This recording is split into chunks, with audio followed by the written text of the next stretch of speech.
As I'm sure you know, there are some people in our country who think that private property rights shouldn't exist. In fact, they believe that a person's property can and should be taken away and redistributed to others in the name of fairness.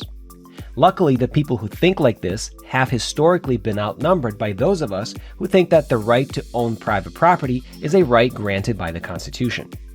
But did you know that there is a concept in real estate law that allows someone to become a legal owner of someone else's property simply by taking possession of that property for a certain length of time without permission from the owner? This concept is called adverse possession, and in this installment of my Chalkboard Real Estate Investing series, I'll explain how it works and what real estate investors need to know about it. So let's get right into it. I first learned about adverse possession in my law school's first-year property class. To be honest, it is a very strange concept which doesn't really seem to jive very well with how strongly property rights have been traditionally favored in the United States. The basic gist of adverse possession is that it allows a person to acquire ownership of a piece of land or property through continuous, open, notorious, hostile, and exclusive possession. Each of these terms carries its own meaning, and I'll talk about them in more detail in just a moment. But the main point of this legal principle is that if a person occupies and uses a piece of land or property belonging to someone else as if they own it, and the true owner does not object or attempt to eject them, the occupier may be able to claim ownership of that land or property after a certain period of time. There are some variations in the requirements for this type of claim in different states, but generally a person must show that they have been in possession of the land or property for a certain number of years, that his or her possession was open and notorious, that it was hostile to the true owner's claim of ownership, and that it was continuous and exclusive. For example, let's say that John has been using a piece of land next to his house to grow vegetables for the past 10 years, and John has made no attempt to hide his use of the land. The true owner of the land, Mary, was aware or should have been aware of John's use, but has not objected to it and has not attempted to stop him. In this case, John may be able to claim ownership of Mary's land through adverse possession if this scenario, as described, meets the elements of adverse possession in their jurisdiction. To elaborate on this a little further, here's what each of the typical elements of adverse possession mean. First, the requirement of continuous possession. This basically means that, in John and Mary's example, John has to maintain his garden on Mary's land year after year in order to be able to claim ownership of it after the minimum period of 10 years. If he lets the garden get overgrown and fails to tend to it for a couple of years before resuming, that would break up the term of his possession, and the 10-year clock would restart from when he resumed his gardening. Second, the requirement that the possession be open and notorious. This means that it has to be readily apparent to Mary and anyone who bothers to pay attention that John is using the land as his own. He's not hiding it, and there's no ambiguity about his activities. Courts often look for evidence of some sort of physical improvement made to the land by the adverse possessor in order to satisfy this element. Planting a garden, maybe putting up a fence, adding a shed, may all go toward proving the adverse possessor's claim. The next requirement is that the possession be hostile. This generally means that it's possession that is intended to be at odds with the interests and rights of the true owner. It also means that it can't be allowed by permission of the owner. So, for example, if Mary sent John a text in the beginning of his occupation of her land telling him that he could go ahead and plant a garden there for the time being, that would likely destroy John's claim.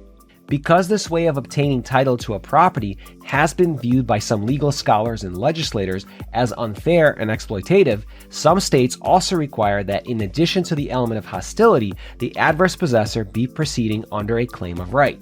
This means that the adverse possessor must have a good faith basis to think that he has a right to the property. For example, in John and Mary's case, if the state requires a claim of right, John might need to show that the reason he occupied the property and planted a garden there is because a prior deed in his chain of title or some other similar document stated that this parcel belonged to him. Again, not every state requires this element, but it is required in some. Finally, the possession must be exclusive.